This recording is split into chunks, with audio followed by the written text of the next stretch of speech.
Christmas tree పెట్టుకోవటం అనేది ఎప్పుడు ప్రారంభమైంది?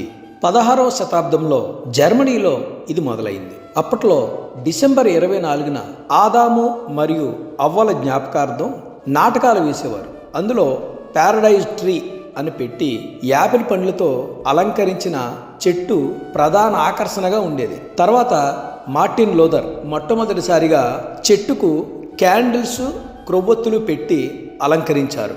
ఆయన ఒకరోజు రాత్రి అడవిలో నడుస్తూ ఉన్నప్పుడు చెట్లు కొమ్మల మధ్య మెరుస్తున్న నక్షత్రాలను చూచి ప్రేరణ పొంది ఒక చెట్టు కొమ్మను తీసుకుని వచ్చి ఇంట్లో పెట్టి ఆ చెట్టుకు కొవ్వొత్తులు వెలిగించాడు. ఇది 16వ శతాబ్దంలో జరిగింది. తర్వాత 1848లో బ్రిటన్ రాణి అయిన విక్టోరియా గారు, ఆమె భర్త ప్రిన్స్ ఆల్బర్ట్ గారు తమ పిల్లలతో కలిసి క్రిస్మస్ ట్రీని చేయటం జరిగింది. ఆ విధంగా ప్రపంచవ్యాప్తంగా ప్రజలు క్రిస్మస్ ట్రీని పెట్టడం ప్రారంభించారు. మొదట్లో యాపిల్స్, గింజలు, కుకీలు మరియు కొవ్వొత్తులతో ఈ ట్రీని అలంకరించేవారు. 1882లో థామస్ ఆల్వా ఎడిసన్ గారి భార్య అయిన ఎడ్వర్డ్ జాన్సన్ గారు మొట్టమొదటిసారిగా క్రిస్మస్ ట్రీని ఎలక్ట్రిక్ లైట్స్తో అలంకరించడం జరిగింది. ఈ విధంగా డిసెంబర్ నెలలో క్రిస్మస్ సీజన్లో చాలామంది క్రిస్మస్ ట్రీని తమ ఇళ్లలో పెట్టుకుంటూ ఉంటారు.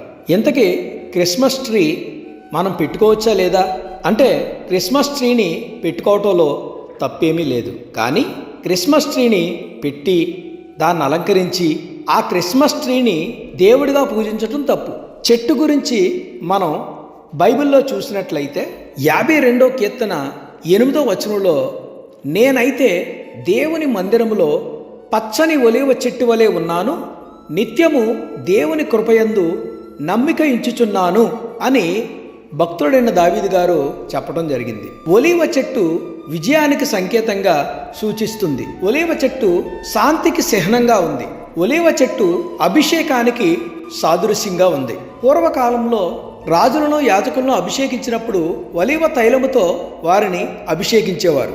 దావీదు దేవుని సన్నిధిలో పచ్చని ఒలీవ చెట్టు వలె ఉన్నాడు.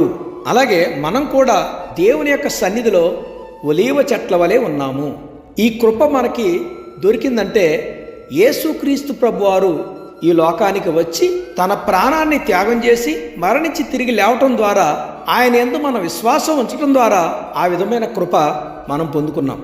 యేసుక్రీస్తు ప్రభువారి జననం ద్వారా, మరణం ద్వారా, పునరుత్థానం ద్వారా మనందరూ రక్షించబడి ఆయన సన్నిధిలో అభిషేకంతో నింపబడి పచ్చని ఒలీవ చెట్ల వలె ఉన్నాము.